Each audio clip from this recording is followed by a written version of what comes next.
VanityNet è un'associazione che è nata per studiare la storia della Serenissima, ma anche per vedere quelle che sono le caratteristiche giuridiche di organizzazione di questo grande Stato che ha contraddistinto il nostro passato. Ed è proprio anche per questo aspetto storico che vogliamo fare una raccolta di fondi per comprare il busto in vendita attualmente del Doge Giovanni Corner. Originariamente il busto di Giovanni II Corner, 111° doge della Repubblica di Venezia dal 22 maggio del 1709 fino alla morte il 12 agosto 1722, si trovava a Corner di San Polo. Ora è ricomperso in una casa d'aste di Viterbo dove sarà venduto il 24 giugno.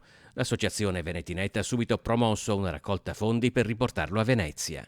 È una cosa molto importante dal punto di vista storico perché questo doge si ricorda per aver avuto l'ultima vittoria importante contro gli ottomani con la guerra di Corfù, quindi si tratta di un ricordo storico di importanza grandissima. Il valore del busto va infatti molto oltre una semplice stima economica, che peraltro dovrebbe muoversi entro una forbice che va dai 18 ai 25 mila euro e si sposa, sostiene Bellati, con l'attualità della nostra regione. Ecco perché noi siamo anche un'associazione che punta molto all'attuazione dell'autonomia come quella che era stata prevista nel referendum dove la maggioranza assoluta dei cittadini veneti ha chiesto appunto di avere l'autonomia, perché questo è un obiettivo importantissimo anche per ricordare la specificità della Serenissima, questa nostra storia, questo nostro passato e quindi vedere il passato però proiettato appunto sul presente.